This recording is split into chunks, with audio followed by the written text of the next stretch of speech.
page consacrée à la médecine. O que aconteceu quando ele ficou? É claro que continuaram a conduzi-lo, e eu digo conduzi-lo de caso pensado, quando foi conduzido por uma série de reuniões e continuava assistindo uma série de apresentações. Et alors d'ailleurs, il disait, mais attendez, oui, d'accord, tout ça, c'est très bien, mais moi j'aimerais voir les gars qui placent les joints dans le booster. Ele disse, não, tudo bem, tá muito interessante, mas eu queria ir ver as pessoas que colocam as juntas nos motores de propulsão. Puisque vous savez que l'accident est dû à une fuite des joints des boosters. Porque, se vocês sabem, o acidente da Challenger ocorreu por causa de um vazamento no motor de propulsão. Et ça ne plaisait pas beaucoup aux experts de la NASA. Isso não agradou muito os peritos da NASA. Mais ce qui a été déterminant, c'est qu'à un moment, il y a un type qui s'est arrangé pour contacter Feynman en dehors du système d'expertise et de hiérarchie de la NASA. Mas o que foi determinante nessa investigação foi que, em um certo momento, uma pessoa, um técnico da NASA, deu um jeito de entrar em contato com o Feynman fora desse quadro oficial de informações. Et ce type est très connu dans l'accident de... Après, il est devenu très connu, c'est Boisjoli. E essa pessoa ficou muito conhecida depois do acidente, da investigação, seu nome é Boisjoli. Et Boisjoli, qui est un très joli nom, n'est-ce pas? É um nome bem bonito, né? Travaillait pour Morton Sokol, qui était l'organisme, enfin le constructeur qui fournissait les boosters pour la NASA. E essa pessoa, esse Boisjoli, trabalhava numa empresa que era fornecedora dos motores de propulsão da NASA.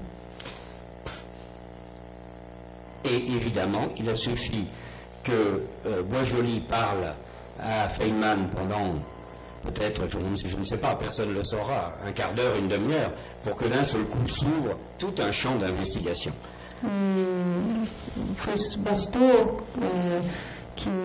Bastaram 15 minutos de conversa, sei lá, meia hora, ninguém nunca soube quanto foi o tempo durou essa conversa, mas bastou esse pequeno tempo para que a compreensão de tudo que se passou ocorresse no Feynman. Et en particulier, lui a révélé quelque chose qu'aucun expert ou manager de la NASA n'avait dit jusqu'à maintenant, c'est que le problème avait été discuté de façon très vive au cours de la téléconférence de la veille de l'accident. O mais importante é que ele revelou que o problema que provocou o acidente tinha sido discutido de forma muito intensa numa teleconferência que tinha acontecido entre o pessoal da NASA e o pessoal da empresa fornecedora dos motores na véspera do lançamento. Vous voyez qu'on retrouve d'ailleurs là toutes ces petites choses dont on a parlé, plus ou moins, sans le dire des fois. C'est le courage des uns et des autres, c'est leur ténacité, la façon de tenir les positions. Et puis effectivement, il faut compter parfois sur quelqu'un qui va venir d'un seul coup, vous permettre un progrès considérable dans l'enquête. Voilà. Si vous voulez, on va faire une petite pause. E isso retoma aquilo que eu já havia dito sobre a importância de assumir o risco, assumir as posições, a coragem de uns e outros, de dizer coisas importantes. E a gente vai agora fazer uma pequena pausa.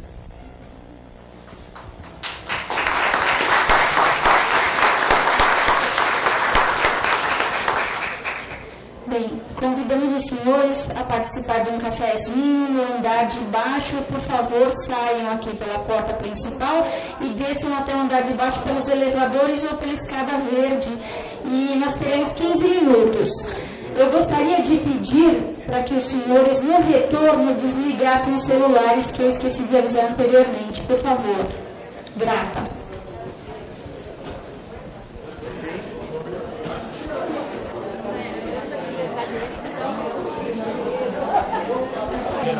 O professor Michel Loni vai falar até mais ou menos umas 17 horas e nós vamos abrir uns 20 minutos para um debate, para algumas questões, tá bom? Então até umas 17h20 a gente tem um espaço para conversar, para fazer perguntas, tirar dúvidas, ok? E eu vou pedir novamente para vocês, por favor, desligarem os celulares, por favor.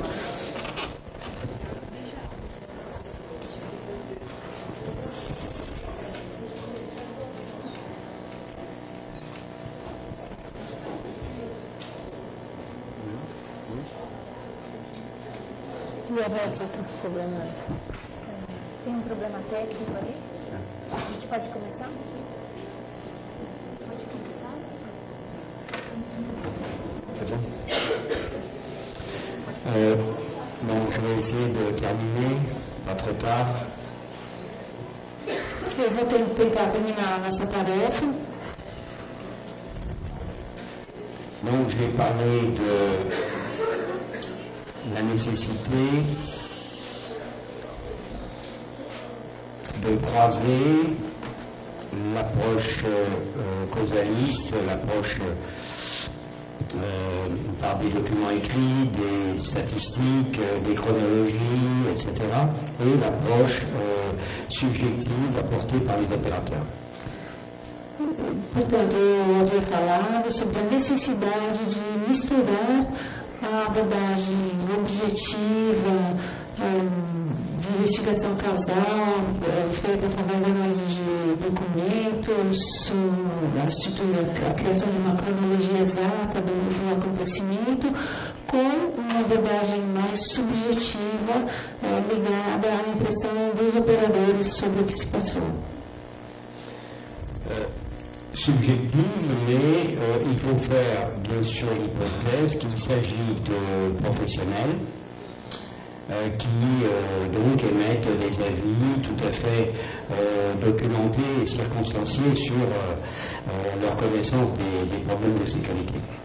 Subjetiva, mas não se deve esquecer que trata-se da opinião de pessoas que são profissionais, competentes, que formulam as suas opiniões com base no conhecimento profundo e que documentam o que se passa no seu trabalho. En fait, dans un premier temps, on va sans doute, d'une part, bien sûr, il y a l'analyse de la demande, des commanditaires qui sont en général des cadres, des experts ou des managers de l'entreprise. Na verdade, inicialmente, a solicitação foi feita, a demanda colocada por aqueles que contrataram a investigação, que são pessoas da alta hierarquia das empresas em geral. Mais ensuite, le plus souvent, on va, avant d'enquêter sur le terrain, se plonger dans un certain nombre de documents qu'on aura demandé ce que je vais appeler les commanditaires de l'étude. Mas, em seguida, após o esclarecimento da demanda, antes de se lançar a campo nas entrevistas, a gente vai mergulhar numa fase de investigação de documentos que fomos nós mesmos que solicitamos a pessoa que contratou a nossa consultoria. Donc, en consultant ces documents et en les analysant, parfois en se faisant commenter ces documents par ceux qui ont réalisé ces documents, on va déjà apprendre pas mal de choses sur le niveau de sécurité de l'entreprise. E é claro que a análise desses documentos, a análise aprofundada, muitas vezes complementada pela explicação daquelas pessoas que redigiram, que prepararam essa documentação, a gente já vai ter uma ideia muito mais aprofundada dessas condições de segurança. Et ça va nous permettre d'établir ce que j'appelle le réseau organisationnel de la sécurité. E isso vai nos permitir estabelecer aquilo que eu chamo de rede operacional da segurança. Et donc, en matière d'entretien, on va essayer d'avoir un certain nombre de représentants de ce réseau pour avoir des entretiens individuels et des entretiens collectifs.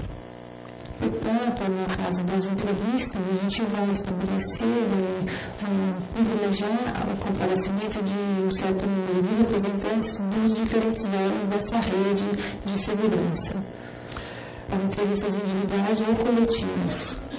En règle générale, les cadres se prêtent assez difficilement à des entretiens collectifs. De forma geral, a hierarquia se presta com muita dificuldade a entrevistas coletivas. Par contre, avec les opérateurs, c'est beaucoup plus facile. Por outro lado, com o pessoal da operação, os operadores, está muito mais fácil. Alors pourquoi les entretiens collectifs sont intéressants? Parce que c'est une façon assez rapide d'avoir un certain nombre d'interactions qui permettront de se faire des représentations de la sécurité assez efficaces. Olha, qual é o interesse das entrevistas coletivas? São entrevistas nas quais é possível muito rapidamente conseguir uma boa representação do estado da segurança dentro daquela empresa. En général, bien qu'enquêtant sur la sécurité, on n'aborde pas directement la question de la sécurité. São as interações nessas reuniões que nos permitem que a gente obtenha informações sobre a segurança sem perguntar diretamente sobre a segurança. Surtout avec les opérateurs, le questionnement porte sur la façon de travailler. Par exemple, une demande que j'exprime souvent, c'est racontez-moi une journée de travail. Em especial junto aos operadores, a pergunta que mais frequentemente a gente coloca é: me conte um dia do seu trabalho. En fait, à travers ce récit, qu'on est obligé très souvent d'arrêter parce que le récit est trop rapide. Na verdade, a partir desse relato, que muitas vezes a gente tem que interromper, esclarecer, porque é um relato muito rápido, se glisse en fait un certain nombre d'appréciations sur la sécurité de l'entreprise. No meio entre o relato escorrega uma série de observações dos operadores a respeito dos assuntos de segurança da empresa. Parce que les opérateurs ne peuvent pas s'empêcher de relier, par exemple, les difficultés de leur travail avec certains aspects de l'organisation. Porque os operadores não conseguem se impedir de estabelecer uma conexão entre algumas dificuldades do seu trabalho e aspectos da direção da empresa. En somme, il faut faire l'hypothèse qu'ils connaissent l'organisation beaucoup mieux que vous. Em suma, você pode partir da hipótese que eles conhecem a organização muito melhor que vocês. D'abord parce qu'ils en parlent entre eux. Primeiro porque eles conversam entre eles.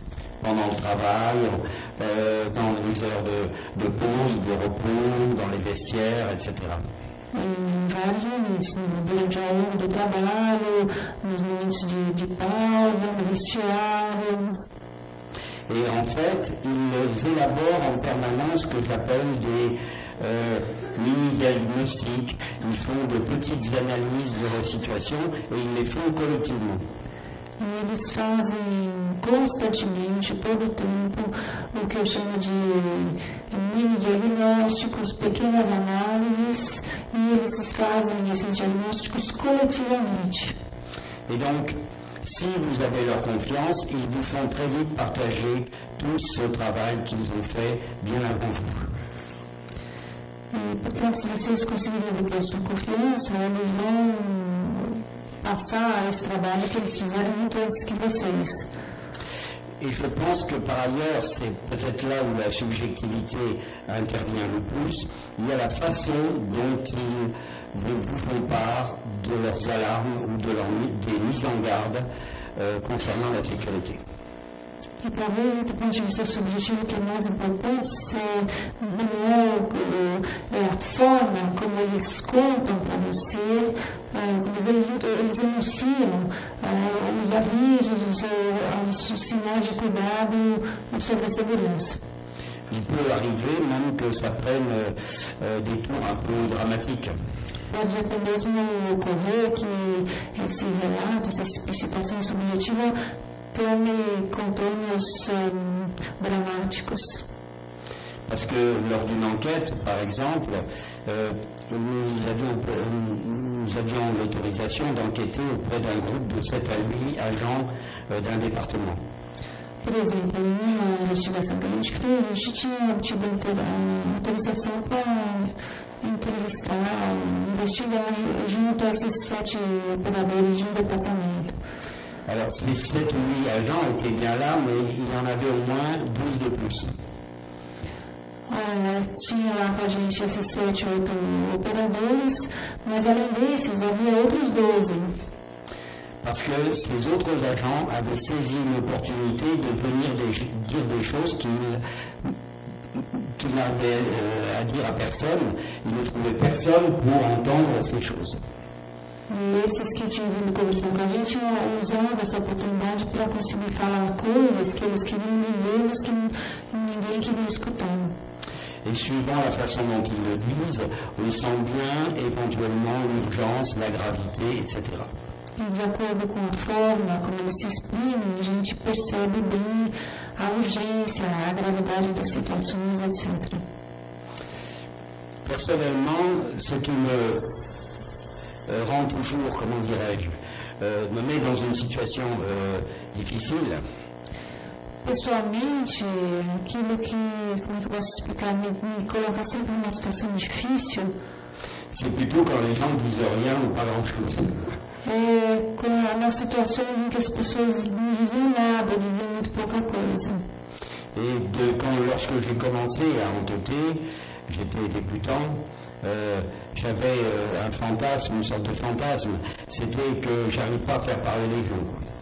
E quando eu comecei meu trabalho de consultor, eu tinha esse fantasma que me assombrava, que era aquela situação que eu não ia conseguir fazer ninguém falar comigo. En réalité, c'est une peur personnelle parce que lorsque vous demandez à des opérateurs, des techniciens, des contremaîtres de raconter leur travail, de raconter ce qu'ils vivent dans l'usine, comme on dit en français, je ne sais pas s'il y a l'équivalent, ils démarrent au quart de tour. Claro que se trata de um medo pessoal, porque uma vez que você pergunta para os superiores, para os contramestres, para a supervisão, você nos pede que eles falem sobre o seu trabalho, eles começam com o pé na tábua. Et même souvent, d'ailleurs, ils vous remercient parce qu'ils vous disent enfin quelqu'un qui écoute ce qu'on a à dire. E muitas vezes eles até chegam a agradecer a gente, dizendo finalmente alguém que escuta o que a gente quer dizer. Donc c'est un point crucial. En fait, on ne vient pas comme des devins, des gourous qui feraient un tour dans l'usine, dans l'entreprise, et puis écouterait comme ça un peu au hasard et puis dirait voilà mon diagnostic. En fait, ce diagnostic, il vous est en grande partie soufflé par les opérateurs. Então, nós vamos apresentar um diagnóstico, não se trata absolutamente de um trabalho de adivinho, de guru, que a gente anda pela empresa, olha aqui, olha ali, depois chega no diagnóstico. Na verdade, esse diagnóstico foi soprado para nós pelos operadores. Mais, bien entendu, on n'est pas naïf, donc on travaille les analyses et les appréciations des opérateurs, par exemple en disant « Ah, alors là, vous m'étonnez, je n'arrive pas à croire ce que vous me dites, etc. » Mas é claro que não pode ser inocente, nós trabalhamos naquilo que nos é dito pelos operadores, a gente diz não é possível, não acredito nisso que estão dizendo. Et puis, un autre point essentiel en enquête dans la méthodologie, qui n'est pas spéciale, bien entendu, à la méthodologie de l'analyse organisationnelle, c'est ce que j'appelle les approches comparatives. E outro ponto que é essencial nessa metodologia é que ela usa uma metodologia assim especial, é a questão das análises comparativas. C'est-à-dire qu'en fait, on est toujours en train, qu'on le veuille ou non, de comparer ce que nous dit quelqu'un à ce que nous avons déjà perçu, ce que nous savons déjà, etc. E, de fato, é uma coisa que acontece porque nós estamos o tempo todo comparando aquilo que a gente ouve, que foi expresso por alguém, por uns operadores, com aquilo que a gente já sabe, aquilo que a gente já ouviu, aquilo que a gente já leu sobre a situação. Et il peut très bien arriver de nous dire, je donne un exemple simple, quelqu'un nous dit ici on court tout le temps, c'est la pagaille, et on peut très bien dire, ah mais jusqu'à maintenant on nous avait dit le contraire. Eu dou um exemplo quando alguém diz pra gente aqui é super corrido, a gente corre o tempo inteiro, a gente não vai responder, mas isso é exatamente o contrário do que eu tinha dito para mim até agora. Dans un centre d'essai auquel j'ai fait allusion tout à l'heure, on a pratiqué cette approche comparative dans 3 départements qui faisaient des essais complètement différents. Naquele centro de testes do qual eu falava na primeira parte da palestra, a gente utilizou essa abordagem comparativa em 3 departamentos que faziam testes diferentes. Un département qui avait la réputation d'avoir un bon niveau de sécurité du travail. Departamento que tinha uma reputação de ter bom nível de segurança no trabalho. Un département qui avait la réputation, du fait des responsables, d'une approche très prescriptive et très tatillonne de la sécurité. Outro departamento que, por causa dos responsáveis, tinha a forma de ter uma abordagem muito prescritiva, muito tateante da organização de trabalho. Et un département où venait de survenir un accident grave. Da segurança, e terceiro departamento onde havia acabado de ocorrer um acidente grave. Et il est clair qu'on a d'autant mieux compris, on a d'autant mieux élaboré le diagnostic qu'on pouvait en fait faire des sortes de comparaisons entre les 3 départements. E é claro que foi muito mais fácil elaborar nosso diagnóstico a partir do momento em que a gente teve a possibilidade de comparar o que se passava nos 3 departamentos. Il est clair, par exemple, que les employés qui travaillaient dans le département où l'approche était très tatillonne étaient extrêmement en colère. Tatillonne, c'est trop minutieuse, très obsessionnelle. Ok. Les personnes qui étaient dans ce département étaient en colère. D'accord.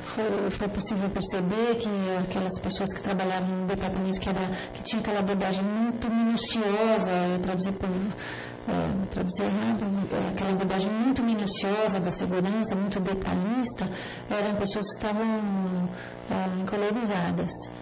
Notamment parce qu'ils ne pouvaient pas, ils avaient l'impression de ne pas pouvoir exprimer leur savoir-faire, qui jouait un rôle, pensait-il, important et que nous pensions aussi dans la sécurité. Especialmente porque nesse departamento essas pessoas tinham a sensação que eles não podiam exprimir uma coisa que era muito importante e que nós pensávamos também, que era o seu saber, o seu conhecimento, saber de ofício, né, os seus saberes, savoir-faire sobre a segurança.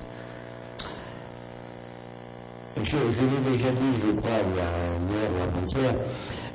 Ensuite, à part la documentation, il est clair qu'une des ressources immédiates dont on dispose, c'est l'analyse des incidents ou des accidents précédents.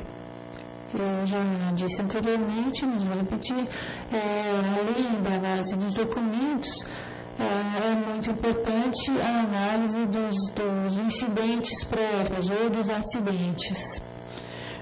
Parce que je considère, parce que je l'ai prouvé en pratique, que les comptes rendus d'incidents contiennent une assez grande concentration d'informations. Porque eu acredito, já constatei isso na prática, os relatórios de incidente, eles disponibilizam para nós um número muito grande de informações. Ou bien l'absence de certaines données que je compte trouver dans les comptes rendus d'incidents est pour moi une indication très grande.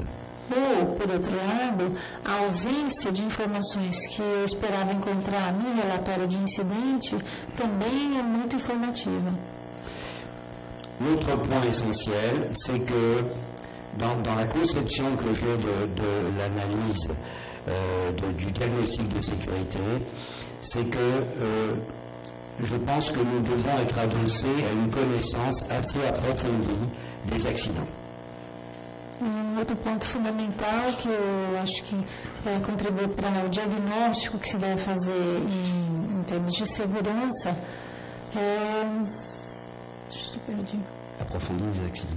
Um conhecimento aprofundado dos acidentes. Un peu comme les médecins, étudient de façon très approfondie les pathologies avant de pouvoir effectuer des diagnostics de ces mêmes pathologies. Assim, da mesma forma como os médicos têm que ter um conhecimento aprofundado das doenças antes de estarem prontos para fazer o diagnóstico dessas mesmas doenças. Entre parenthèses, d'ailleurs, je ne le développerai pas, mais on peut trouver beaucoup d'analogies, je ne suis pas le premier à le dire, entre le diagnostic médical et le diagnostic de sécurité des entreprises. E aqui eu faço um parênteses, que não é algo que eu vou desenvolver. Eu também não sou o primeiro a falar disso, mas existe um número muito grande de analogias que podem ser feitas entre um diagnóstico médico e um diagnóstico de segurança das empresas. D'ailleurs, certains experts britanniques, qui ont été parmi les premiers à travailler sur ces questions, ont spontanément utilisé des concepts médicaux pour qualifier certains aspects des accidents. E vários especialistas britânicos, que foram os primeiros a estudar a questão dos acidentes e da análise de acidentes, utilizaram várias metáforas do raciocínio médico na compreensão dos acidentes. Notamment autour de l'université de Manchester, où il y avait pas mal de gens qui travaillaient sur les questions des accidents depuis longtemps. C'est ainsi qu'ils ont élaboré la notion de période d'incubation de l'accident ou bien de résidents pathogènes dans les organisations, comme dans les corps, comme dans les organismes. Em particular, esses peritos britânicos estavam relacionados com a Universidade de Manchester. Eles foram os primeiros, investigaram acidentes há muito tempo e lançaram conceitos como o período de incubação de acidentes e também o conceito de patógeno residente. Alors, je ne peux pas terminer cet exposé sans parler un peu du fameux paradigme indiciaire. Eu não posso terminar essa conferência sem falar um pouquinho sobre o famoso paradigma indicial, de indícios. En France, ces notions sont extrêmement récentes. Na França, essas noções são muito recentes. Et je suis tombé par hasard sur un article pleine page dans un journal très distingué en France qui est Le Monde. Por acaso, trombei com esse artigo de uma página num jornal muito considerado, muito famoso, que é o Le Monde. On disait en particulier que des gens comme Carlo Ginzburg, Sigmund Freud et Sherlock Holmes partageaient en commun le paradigme indiciaire. Nesse artigo se afirmava que pessoas como Carlo Ginzburg, Sigmund Freud e Sherlock Holmes eram paternados, partilhavam desse paradigma dos indícios. Alors cela m'a rappelé des indications qui étaient données dans un remarquable ouvrage d'une philosophe de la médecine qui est Anne Fagot-Largeau. Isso me fez lembrar algumas observações feitas por uma filósofa da medicina, cujo nome é Anne Fagot-Largeau. Et qui disait le policier, l'historien et le médecin ont beaucoup de points communs. ela dizia que o policial, o historiador e o médico, eles partilham de uma abordagem que é bastante comum a eles. Et c'est sans doute donc un historien italien qui est Carlo Ginzburg. E foi esse historiador italiano, cujo nome é Carlo Ginzburg, qui il y a une vingtaine d'années a écrit un article que tout le monde juge essentiel. Je ne me souviens plus le titre exact, mais il fait référence aux notions d'indices et de traces. Esse historiador escreveu há mais ou menos uns 20 anos um artigo que todo mundo considera essencial, cujo título eu não me lembro precisamente, mas no qual ele discorria sobre a importância de indícios e traços. D'où l'idée du paradigme indiciaire. Daí a ideia de paradigma dos indícios, ou indiciário. Et quasiment au même moment, et c'est tout à fait étonnant de voir comment, à une certaine époque, il y a une concentration de recherche, d'études, de réflexion dans un même domaine.